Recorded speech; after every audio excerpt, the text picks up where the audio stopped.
this video, we're going to talk about what you need to work on as a white belt.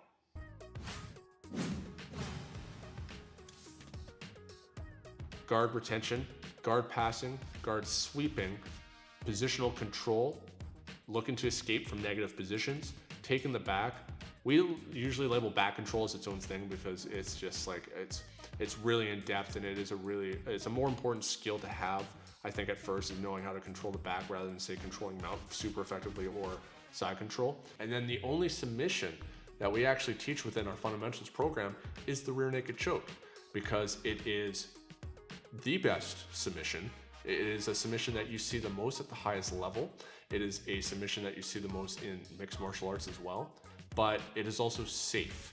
And so we are able to apply it even aggressively, as we have white belts that are going to be just overzealous and going way too hard. They can do it and not hurt each other, provided that they don't like crank right on top of the windpipe with their forearm. But even there, someone can tap. As long as someone taps early and often, then they're going to be safe from that, versus, say, teaching somebody an arm bar where they're now going to be potentially just bridging uncontrolled into the arm, hyperextending it, and then hurting a training partner. When you are a white belt, as much as submissions are super cool, that is not the most important part of jiu-jitsu. What you need to do at first, your goal is to learn how to control your body, and then learning how to control your opponent's body, and then submitting them in that order.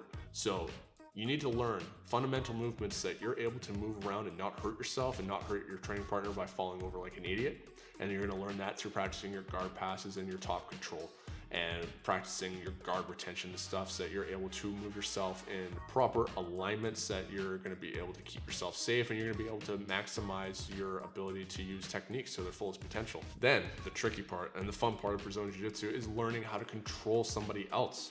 Because if you're just doing this by yourself, you're basically just dancing. But we take it that next level where now we got to control somebody who doesn't want to be controlled. And so by learning how to sweep them, by learning how to pull them into guards of your choice, by learning how to control them from dominant positions, by learning how to take their back, you're now going to be able to control your opponent, and with that, control their movements. And we're no longer just spazzy white belts at that point. We're moving with purpose, and we're using techniques with purpose against our opponents, whether it's to create movement that's going to create vulnerability, or to limit movement so that they can't move at all. And then submitting is the last stage. If you can control yourself and your opponent safely, then you're going to be able to also apply submissions much safer. And that's why rear naked chokes are the only submission that we teach within our fundamentals program. I hate the idea of someone coming in for their first day and learning how to do the arm bar from closed guard. There is so much more to jiu-jitsu that they need to learn, and they have no understanding of how to control themselves, how to control their opponent. And so what ends up happening is there's an increased risk of them just trying to throw that arm bar, and because that arm bar, the success of the arm bar comes from the tap, we have people that apply it way too fast, way too hard, with no control, and people potentially getting hurt from that. And that should not be a situation that we ever put students in, because it is not conducive to learning effectively, but it's also increasing the risk of injury. When I have somebody that knows how to control somebody well from closed guard and knows how to prevent those passes, and I have somebody else on top who knows how to control their body as they're trying to pass, as they're trying to stand, and then I have that person on bottom slowly moving into that arm bar that they've learned after they have a bit of understanding of the fundamentals, then they're going to know a little bit more of how to chain some techniques together and how to apply it slowly. And I can trust that that person is going to apply that submission more carefully rather than just bridging into it like an idiot. We all want to learn as fast as possible. It's an overwhelming amount of information, and it's going to feel like you are drowning when you first get out there. You need to learn how to tread water first in all these different positions, in all these different areas.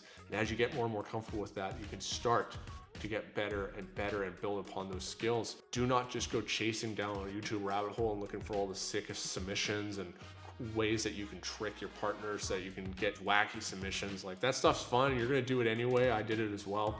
But make sure that there's a disciplined focus on those main areas of development that I talked about. Those are fundamental areas of development that you need to start working on immediately as a white belt, and continue working on for all the different belts of Brazilian Jiu Jitsu.